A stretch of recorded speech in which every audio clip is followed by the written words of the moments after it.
Welcome back to the Football Kingdom podcast. With me, as always, is Tyler Mallon. I'm Brandon Johnson. We're officially through Super Wild Card Weekend, and I am pretty sure that I went 3-3 on my picks. There were some upsets or matchups that didn't really go the way that I had expected them to go. But as always on this show, we're going to start with the Kansas City Chiefs. Kansas City hosted the Miami Dolphins on Saturday night at Arrowhead Stadium in -degree temperature. I was watching from the warmth of my own couch. The Chiefs pretty much had a low effort win over Miami. I think that's a good way to describe it. Pretty good cakewalk of a game, Tyler, would you say? Yeah, the Dolphins did not want to be there. It was such an obvious, please make this game end. I mean, they were the low effort team. My goodness. I mean, honestly, this was actually one of the better Chiefs games this year, and they had one of the better games against the Dolphins earlier in the year in Germany as well. Because every one of their drives, I don't have a drive chart up, but I mean, my goodness, they had these long drives, marching down the field again, red zone troubles, but they looked a lot better than they have for a while. Yeah, I would say the one negative of the game, other than the temperature, was the red zone issues that they were having to settle for field goals again. And obviously, drops were still a factor, but definitely the red zone problems stood out the most. The defense was on point. They gave up the one big touchdown to Tyreek Hill, but other than that, they pretty much shut everybody down. The offense looked like it was in rhythm for the most part again. Just need to actually get in the end zone when they have those red zone opportunities. Yeah, and they it's really awesome that Rashee Rice is the clear number one. He's obviously shown that, but for him to come in and have the most yards of any receiver in the playoffs since Tyreek, and as a rookie, I think he had set a record, a rookie record, playoff record before Puka Nacua had his night. He had set some pretty awesome numbers, and Kelsey looking like his old self, and obviously, and again, his new self, because he dropped a touchdown pass. He dropped early in the game, and I want to say he had 3 drops. Well, he did, yeah. He did still have. He still was the new, Kelsey, where it's I don't recognize this guy who's dropping passes like everybody else, but yeah, he did drop a touchdown pass. That one I definitely remembered, but he looks better, and I say that because it's like he lost his confidence recently. That's the best way to describe him, and honestly, a lot of the team. But him, I can tell he's really blaming himself out there, because he's I'm supposed to be, the leader here and the veteran. I can't be making the same mistakes as everybody else, and he's obviously way too hard on himself. But I think he's hopefully gotten out of that funk, and yeah, this next game coming up should be exciting. Yeah, it should be. And Patrick Mahomes had a good Patrick Mahomes kind of playoff game. 262, 1 touchdown, but he had a big run in this game that resulted in his helmet literally breaking. And I'm assuming it was just because it was that cold outside that his helmet was just I give up. And it just broke. I've literally never seen that happen. That was legendary. That was such a cool moment. I mean, it's obviously you don't want him to get hurt, but just another highlight reel for his career of Yeah, I'm that guy. I'm gonna, go toe to toe with somebody and break my helmet. And they did like stop the play without calling timeout, which I mean, I'm not gonna. I'm If not it going to was any other pretend. quarterback, it's like, yeah, they guess what? He's a quarterback. He's also Patrick Mahomes. Yes, he's gonna get special treatment. They're not gonna charge the Chiefs timeout. I saw a lot of Twitter going crazy about this. Twitter seemed like it was acting like this had some huge impact on the game, though. Right. Like, Yeah. this isn't the reason that No. the Dolphins lost. The Dolphins didn't show up. Like, No. honestly, we're doing you a favor by helping you, be able to go back into the warmth sooner by letting the clock just continue and make a change. Honestly, and the Chiefs shouldn't have been charged with a timeout there. It was a safety thing. Hey, we Right. gotta get this changed. The referees, if anything, should have been the ones to be like, all right, stop the clock. We gotta get this guy a new helmet. Like, it shouldn't have been Yeah, I don't know on the if there Chiefs is to. a right. Yeah, I'm not even sure if there is a rule for that. Because I don't know if they would treat it like an injury, like, hey, you're injured, you need to go out for one play or something weird. That's It what I kind of actually was thought was gonna happen. right, I thought they were making him come out, but right. But I honestly think they'd just let him play. But I was like, nah, if the refs see that, and that this is another thing where um Greg Rosenthal of the NFL, he said this all the time where the broadcast can influence the game. And it's normally on reviews, like on like replays and like drop passes and stuff. Because if like the announcers are like thinking, oh well, that's a drop pass or that was a catch, and then like this is a little more conspiracy theory, which he is not getting into, but he's like, well, I think that might actually affect like coaches like who like challenge plays. They might actually be saying, oh yeah, we might have a better chance of this because if this is what they're seeing. There's been other stuff about that, but as they're saying all that, they're like, "Oh, I wonder if they should get rid of it." Because like, I don't think the refs even knew it even noticed like the helmet was necessarily broken, and I feel like that was like a call from New York. It's like, "Hey, get this dude's helmet fixed, please, because that's dangerous." yeah, I think so too. Because didn't they run one play with the broken helmet? They did, Yeah, yeah, and they were right. They were probably 5 yards out, from the end zone, and then they kind of stopped him, and that it just the timing of it, I don't know, it just all kind of felt like. Yeah, New York was like telling the refs, and there wasn't there a. I don't know if it was in this game or this weekend, but there was a call that got overturned, but without being like challenged. Or no, it was challenged, but and they went to go review it, and it was they didn't even get under the, you know, they didn't go look at the video review.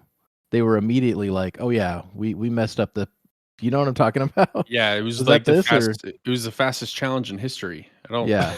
I don't They think didn't it. even go under the hood where they were like, "Oh, we're gonna see where the ball was placed." They're like, "Oh yeah, we actually screwed that up and we're gonna move that." I was Yeah, like, "That's definitely New York saying, hey, it's 1 yard this way or that way or whatever it was." But which I like that. Oh, it was the spot. It was the spot. It was Rasheed Rice was. was it our game? Okay. Yeah, Rasheed Rice was like just short, or he had been marked just short of the first down, and I actually thought he was short as well. But yeah, it took 10 seconds for Yeah. them to be like, yeah, it's a first down. Well, the guy So on the field did not make that call. He was yeah, like going to see the video and he was like, "Oh, we're good." that's Like, how it should be. That is okay. how a challenge I would should be. love Just that. Yes, expedite it, get it done. We don't need to waste three absolutely. minutes on a challenge. We don't Right. just hey, Yeah, if the head of officiating is yeah, seeing it live, like let him make the call and tell the dudes on the field. yeah, Much like, the robo ump, in baseball, that might, eventually become a thing. It's just like, yeah, let that type of technology kind of help. That yeah. would actually be a positive. But yeah, honestly, going back to the Dolphins, like that was a rough game for them. I really don't know what to think of them and Fraudulent. their future. Well, yes, we kind of knew that going in. And that's why I was very confident with this game. Like the way the Chiefs have been playing, the way they've been playing at the end of the season, their They record against certain teams and the weather. I was like, I feel really positive on this game. there's zero reason that the Dolphins should have been in a position in Week 18 to where they were playing for their division. They should have had that thing wrapped up in Week 15. Oh yeah. But yeah, they played poorly down the stretch, and then couldn't take care of business at home. And then we all knew that they were not about to come into Kansas City on the road in the conditions that were going on in Kansas City. But Yeah, there was sorry, there was 5 minutes left in the third quarter. Tua had 99 yards, and Devon Achane had 9 yards. 99 yards passing. And one of the best running backs of the entire season had 9 yards. I mean, with 5 minutes left in the third. Like, that's the kind of game the Dolphins are playing. I mean, they didn't convert a third down until like the fourth quarter or something. The third or fourth quarter. I mean, that's, it's says a lot about the defense. They played a much more physical game. And that the Dolphins were one of these teams this whole weekend that did not want to tackle. There's been a lot of bad defensive play this weekend. It was very weird. yeah, no, a nice stress-free win for the Kansas City Chiefs to prepare for their first road game coming up next week, which we'll get to in a little bit. But there were obviously 6 games that went on this weekend, and the Chiefs and Dolphins were one of 2 on Saturday. The afternoon game was the AFC South champion Houston Texans hosting the Cleveland Browns. And this was a game that, when we were looking at it, I thought that the Browns would go into Houston and be able to just really kind of take care of business, just specifically from a defensive standpoint. Cleveland has one of the better defenses in the league, and Joe Flacco, Amari Cooper, and Njoku all kind of playing out of their minds. And I really felt like that wasn't going to bode well for Houston, but I was wrong. Very, very wrong. CJ Stroud balled out. Rookie quarterback, obvious rookie of the year, 274 yards, 3 touchdowns, and just was able to pick apart Cleveland's defense. Joe Flacco was completely awful through multiple picks. And it was one of multiple blowouts in Super Wildcard Weekend. Yeah, this one, it started really good. It started like you were painting the picture of like, yeah, you thought this was going to be a good game, and probably Browns, because they're, more experienced, and that defense, you just thought, this is going to be a back and forth game. And then it was, at the beginning there, I think even the Browns were up 14-10 in the second quarter. And then it was just, they did nothing. They had the 2 touchdowns in the first 2 quarters and just disappeared. Like, Joe Flacco had no answers. I don't know if they're throwing exotic blitzes at him or what, but it's like he lost all of his magic. Yeah, the magic toward the end. Yeah, the magic wore off for Joe Flacco. The clock struck midnight, and he turned back into a pumpkin. Yeah, and then the Texans. I mean, CJ Stroud was just picking apart, as you said, one of the better defenses in the league. And yeah, that's perfect time to get hot right now. I mean, he's already shown like he is clearly the MVP, like rookie, MVP there. But well, yeah, CJ Stroud seems to be games. He seems to be pretty unfazed by everything that's in front of him. So honestly, Houston's going to go on the road to Baltimore next week, and I like Baltimore in that game, but I don't think it's going to be Baltimore just blowing them out. Right. But I think that's actually going to be set up for a fun game. But Cleveland, honestly, they had a really fun ride and a fun season. This was the second time in like 21 years that they had made the playoffs.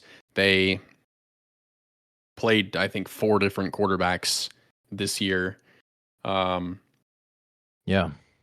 Won 11 games. They have a lot to be proud of as a team. Obviously, there's really no moral victories in the playoffs, but this was a good season for the Cleveland Browns. And while it ended earlier than you would want, I think if you're a Cleveland fan, you have to be happy with the results, because there were multiple times this season where you're like, oh, we're done. Mm-hmm. And you somehow overcame a lot of adversity and managed to even make the playoffs. So a lot to be excited about. And Cleveland. Yeah, especially for them. They've been the worst team in probably all of sports for a really long time. And that they do, like, their fan base has been through so much, but this is at least a spark. It's kind of going back to already their old ways, because I think Stefanski was already talking about, like, we're going to go back to, yep, that guy, their other quarterback. Uh, Yeah. Why? Neither one of us. Deshaun Watson. We got There there. you go. There you go. Deshaun Watson. I can't really blame them. I, again, don't approve of that dude and I try to taking forget him. who he is. So. Right. But you know what? They signed him, and that's who they're stuck with. I don't necessarily think they should probably start Joe Flacco either after an entire offseason. I mean, so I think it's realistic that they go back to him, but They're one more going back thing to on. Deshaun Watson. Yeah. Oh, yeah. They owe him too much money to have him sit on the bench. Right. No, for Also, sure. Joe Flacco is going to be like 39 next year. Hey, I'm 39. Yeah, Texans, they were 3-13-1 last year. And they are now, in the divisional round. Like, how much of it that they are so ahead of schedule, all because of the quarterback. Yeah, and And they've got a good head coach. Right. Yeah. And they had a nice draft. Like, obviously CJ Right. Stroud, but kind of speaks for itself, but some other pieces there as well. But yeah, that was Saturday. Moving on to Sunday, there were supposed to be 3 games, but Bills and Steelers got moved to Monday, which we'll get to in a second. But let's open this up with the Cowboys, the old Dallas Cowboys, America's team, welcoming in the Green Bay Packers. And I had been kind of beating the drum that the Cowboys, they haven't lost at home since like October of 2022. I like the Cowboys at home. And the Cowboys were the 2 seed. And obviously, they're going to get a home game. And if they win, they're going to get a home game again in the division round. And likelihood of them playing on the road would be in the AFC Championship game should the 49ers advance. And this game was bad for the Dallas Cowboys, basically from the word go. The Packers won the toss, took the football, and just marched down the field, and all of Dallas's stats and points came in garbage time, and none of it matters. And it's just another year, another season of the Dallas Cowboys. This is our year. This is our year. We're winning the Super Bowl. And here we are. Dallas Cowboys and TNT Stadium is going to be dark the rest of the playoffs. And the Cowboys are going to sit at home. Dak, once again, was terrible in the playoffs. Don't be a box score noob. He was terrible. And Jordan Love, on the other hand, was great. Aaron Jones was great. Romeo awesome. Dobbs was great. Green Bay's defense, amazing. Dallas defense, nothing. Dallas has one of the better defenses again in the league. Yeah, Just got smoked. absolutely smoked. I mean, Dallas didn't score a touchdown until it was like, a minute left in the first half. They barely got out of there with the And touchdown before halftime. LaFleur thought that there should have been a false start there anyway, and they There shouldn't was have been able to get it. a false So start. But that still would have been third down, and it would have been basically like 11 yards, out. They would have been on the 11 or something. I don't know. But you know, even at that point, it was still like the beginning of the third, and I'm like, well, even if they, you know, didn't get, I think they still would have scored a touchdown, but I was like, it wouldn't have mattered, whether or not yeah, it was they already deserved that one 27. touchdown. It was Yeah, 27-0 at that point before the touchdown. So this was right. a game that was already out of reach. I mean, we saw the biggest comeback in postseason history last year. It was 28 Yeah, point deficit. Like that's not. right. And this Dallas Cowboys team looked out of sync. There was like CD Lamb and Dak Prescott just looked lost out there, and there looked like there was a little bit of frustration on the sideline, and He they looked just like Mahomes and his receivers, like just not on the same page and dropping passes. But yeah, the thing with the Cowboys, because you shouldn't be hard on yourself. Everybody thought the same thing that you just said to open up this preview here because of this recap, because I thought the same thing. I mean, they were just so hot, and now they had some weird games away, but they were at home, and I thought for sure, I honestly didn't think that Green Bay was going to give him that hard of a time anyway. But I thought for sure, like whether or not the Cowboys come out and annihilate a team, I thought for sure they were going to come out and win this game and get rid of all this past narrative. They were completely in their own heads. That's the thing that I wanted to say watching this game. The whole time I'm like, they cannot get out of their own way. They're just in their own heads this whole time. They've completely lost their confidence. It was the entire team. I mean, Dak was obviously, he said himself he sucked. That's a direct quote. And it was just hard to watch and also really fun to see. The whole America's team thing drives me nuts. I've always hated that, so I'm always rooting against them. yeah, we've had the Dallas Cowboys shoved down our throats for 30 years now, Right. and they've just, I mean, they haven't done anything since then. But No. the Green Bay Packers are fun because they've been interesting this season because Jordan Love has been kind of, is he good? Is he? Oh, he's not good. Oh no, he is good. Yeah. Oh, he's not. Oh no, he's good. He's just And young. he looked great in the biggest spot of his career to this point. So Green Bay's going to, obviously they're the 7 seed, so they're going to go play San Francisco. But I think it'll be fun. I don't think it's going to be a blowout because, and maybe it's just like the Packers it's just because the Cowboys fold, and maybe the Packers will look completely different next week. But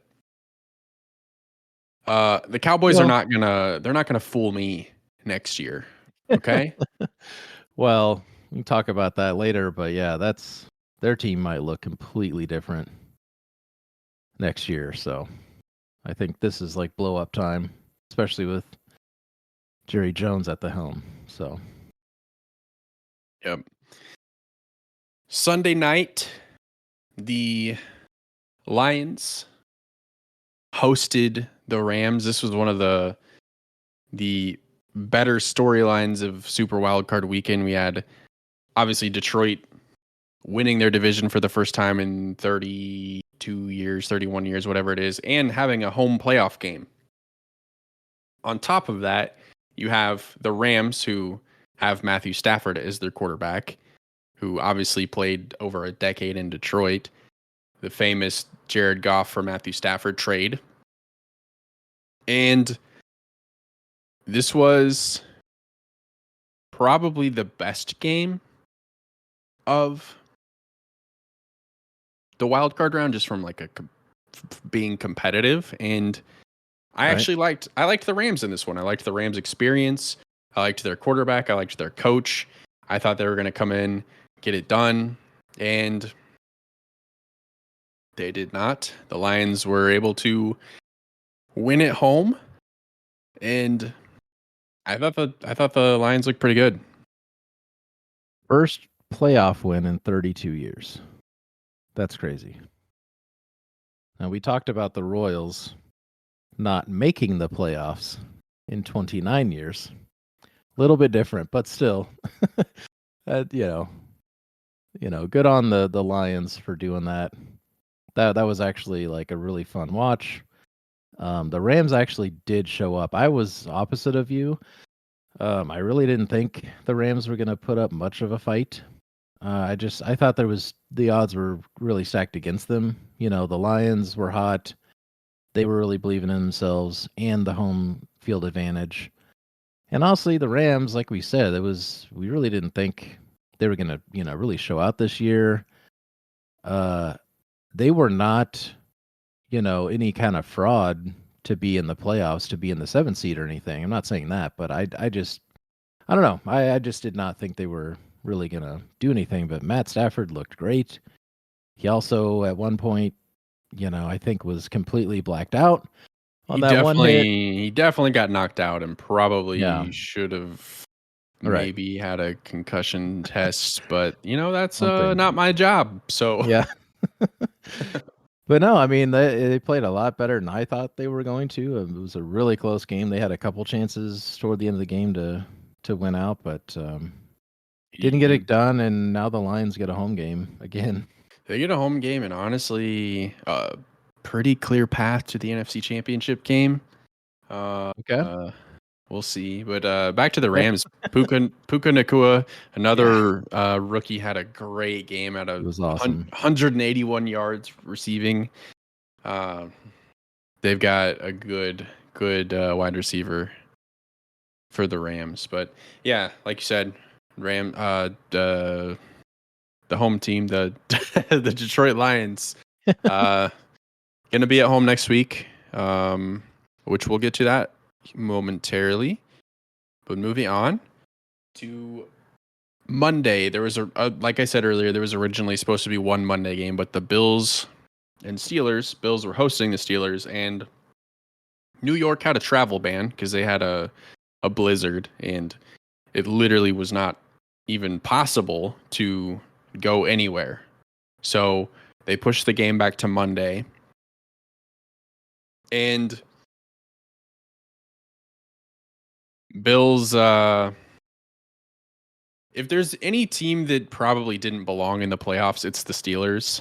Yes. So the Bills got an absolute gift that they earned. That's not belittling the Bills, but they got an absolute gift of an opponent in hosting the Pittsburgh Steelers. This was, again, the Bills just easy peasy, honestly.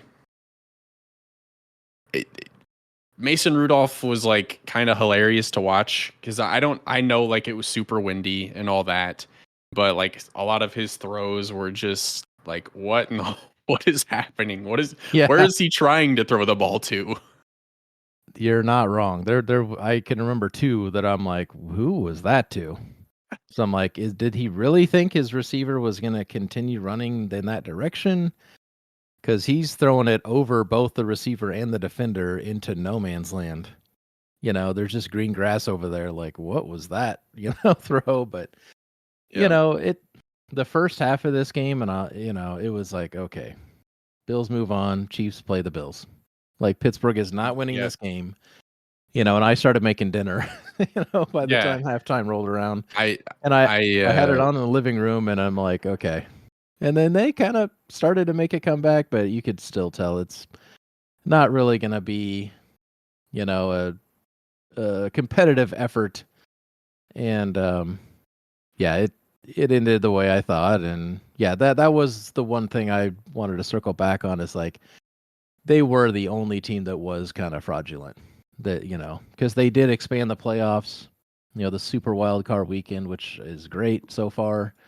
But yeah, they were really the only team that was kind of like, I don't really think they have any chance. Yeah. And Josh Allen, I was thinking about Josh Allen when I was watching him. Dude.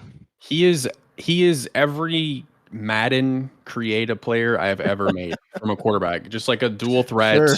Yeah. He's just gonna take off and he's gonna do something a little silly. So there's this whole controversy of like, did Josh Allen fake a slide or did he not? Really? Yeah. I People were didn't see like, that. he faked that slide and that's why he gained all those yards. There should be a Hmm. rule change for that. Which honestly, I don't think you should be allowed to fake a slide if you're a quarterback. They No. actually made that rule in college because Kenny Pickett did it, and Yep. then they immediately were like, can't do that. So I Right. think NFL might adopt that because I think if you're uh, a quarterback and you're going to choose to run, then go down or don't. But if you don't go down, you're going to get lit up, and you can't be mad about it. Like that's what people were upset with, like Patrick Mahomes, the way that he got hit when he was running, and I'm like, well, he decided to become a runner, so that's on Yeah. him. Like Yeah. That's interesting. I think I'm thinking of the same play, and he did slow down, but he kind of juked. it was like a stutter I step. yeah, because I remember the Kenny Pickett play, and it was like I was mad. I'm like, I'm not a college football fan. I'm like, you cannot do. They cannot get away with that. Like that Yeah. is a really cheap move. And I was shocked it wasn't a penalty, or yeah, it wasn't illegal. But yeah, that play I wouldn't have even thought that. But Josh Allen played lights out, and that's gonna come to play against the Chiefs. But man, they've just we already said it, but man, they have like really turned around. There was all the 9/11 talk, and then they fired their OC and it actually worked. Like how amazing is that? That never works out. When you're firing your offensive coordinator, it's like, okay, we'll see you next year. You'll figure it out. They were 6-6, dead in the water. Everybody Right. wrote them off, and then they just got hot, and then the Dolphins decided to also suck. So That's true. it worked out for the Bills, but that's how Yeah. it works. I've said it. Bills they're a scary team in the playoffs, and they're going to host the Chiefs, which we'll get to here in a second. But final Monday night game of the wild card round, Baker Mayfield's Tampa Bay Buccaneers hosting the depressing Philadelphia Eagles. This to me felt like an Eagles team that just quit. They didn't want to be there. There was no effort. It was honestly terrible to watch.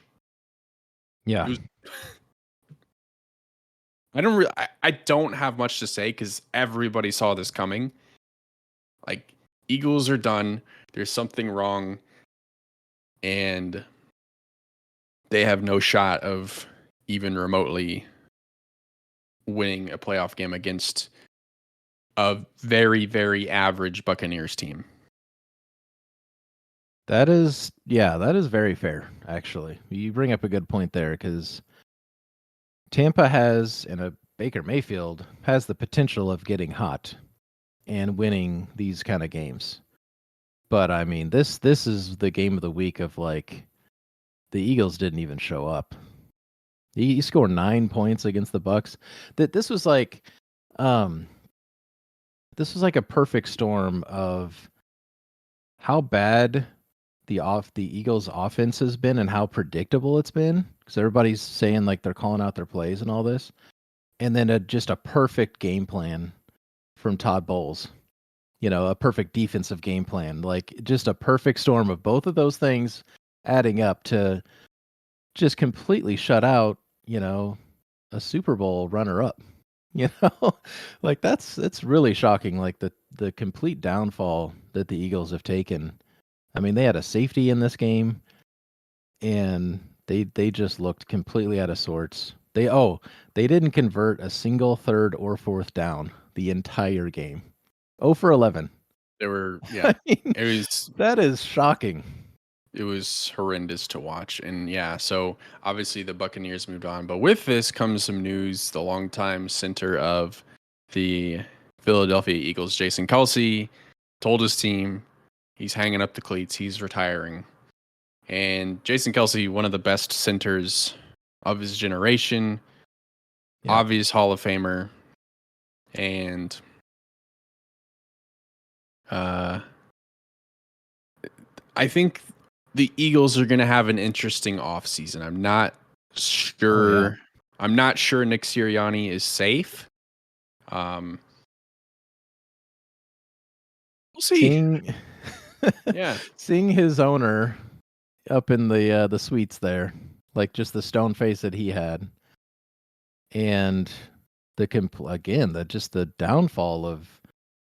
Yeah, there's been a lot of talk of like after they lost Shane Steichen, it's just there's been no creativity, and that's why they it's not, Nick Sirianni's not the guy. It's basically like what everybody's pointing the finger to. And they've just lost the locker room.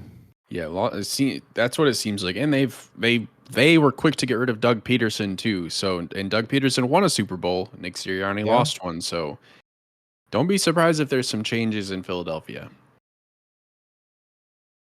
That coach is a goofball. Yes, he is.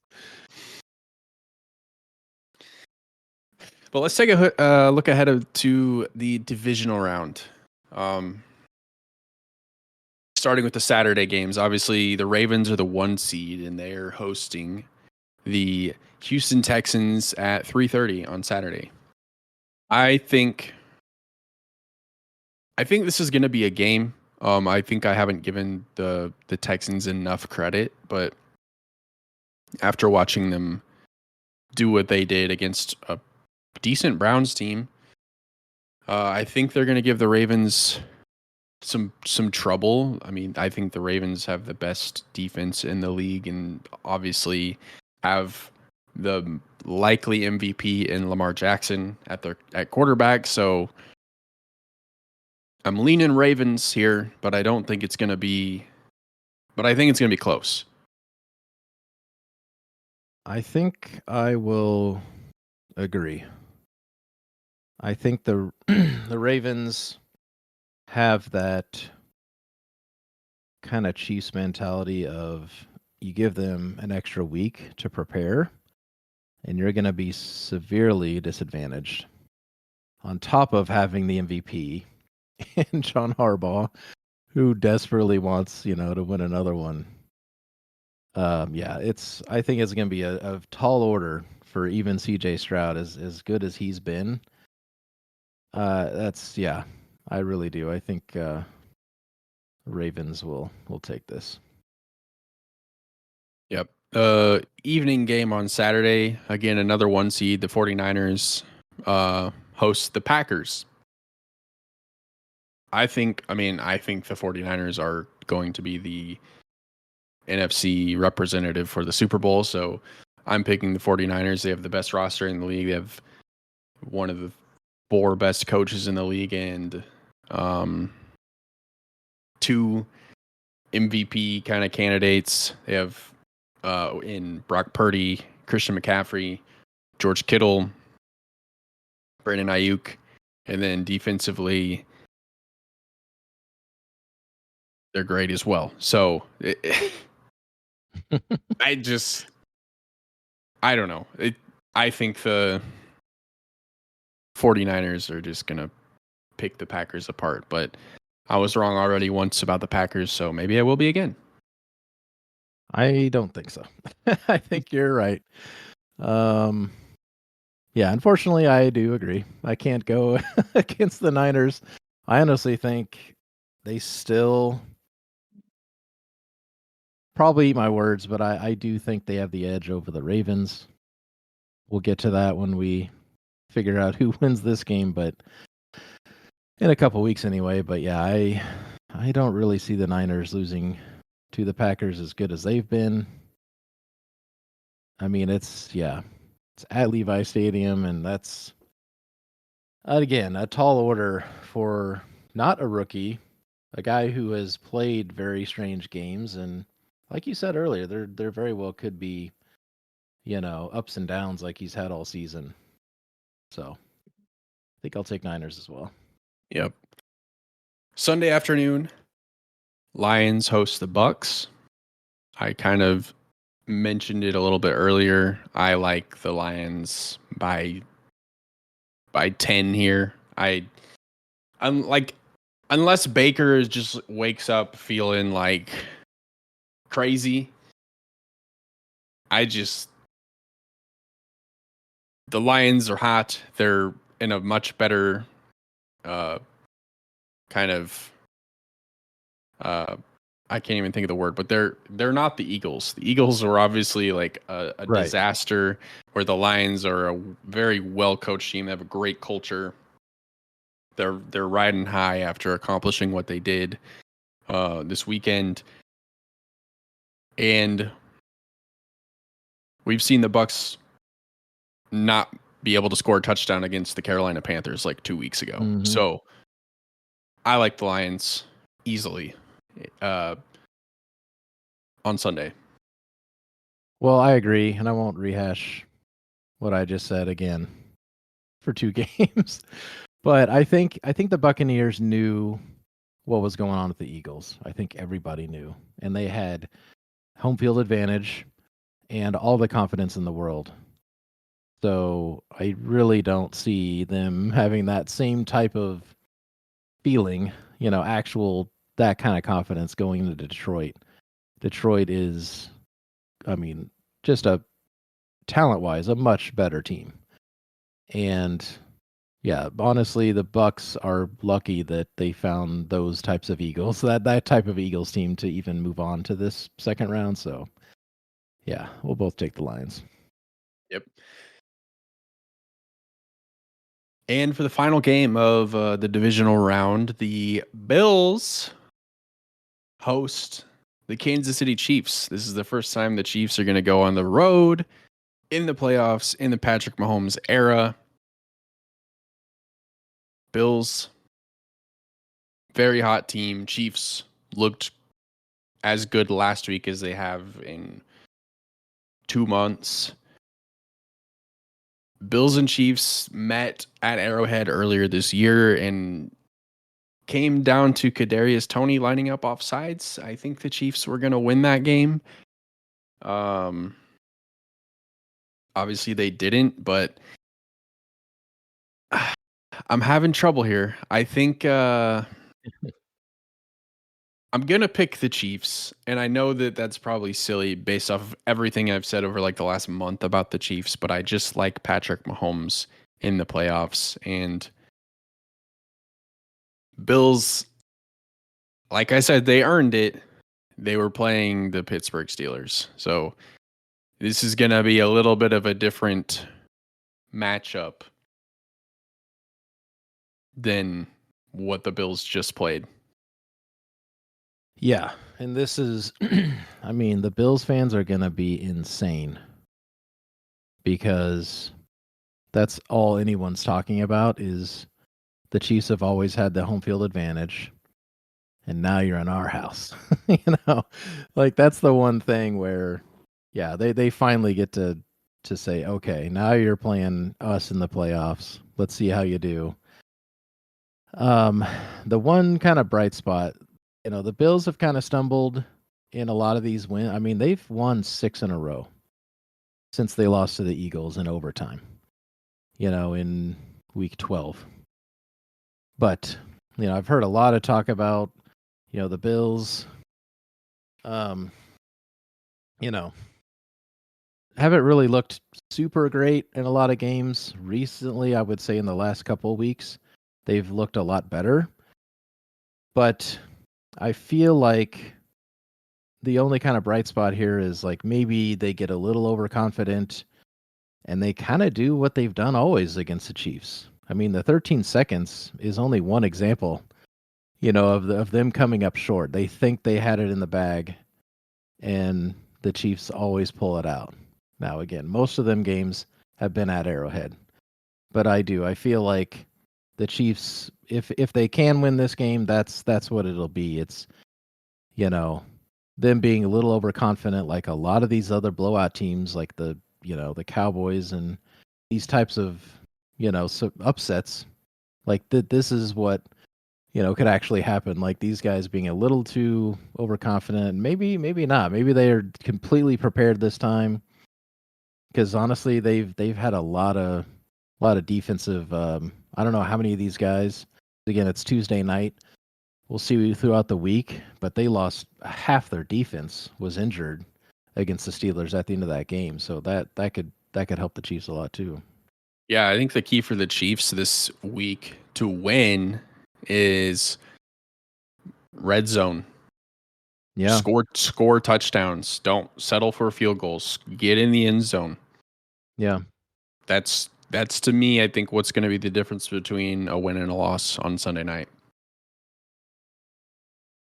Yeah, they play their game. They have those long drives that they've just really not had recently. I mean, before last game, but yeah, they can have sustained drives, keep the ball in their hands, and I don't know. This is going to be a great game. This is going to be such a great game. There was so many plays, kind of like the Packers versus the Cowboys. There was just wide open. Now again, the Steelers are playing incredibly soft defense against the Bills yesterday, but they have so much potential for explosive offense. Especially with Josh Allen. I've never really seen Allen go that crazy against the Chiefs before. So I think, with how good the defense has been playing, and Spags is probably gonna have a really good game plan, but yeah, this is definitely gonna be, especially for us, this will be the game of the week. I think, any games the Niners and Ravens are playing is gonna be amazing, but this with the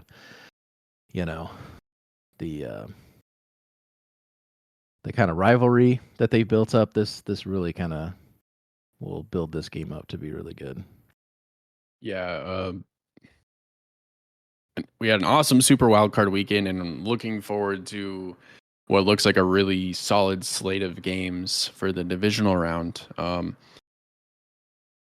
That's all we have this week. If you would, follow us on X at Pod Kingdom. Interact with us. Tyler pretty much handles our social media.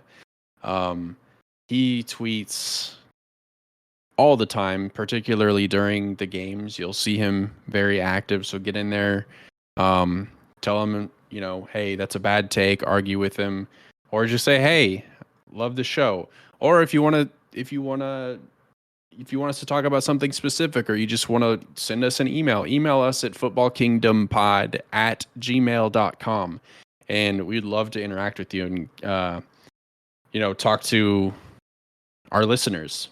But thank you so much for listening. We'll see you after the divisional round.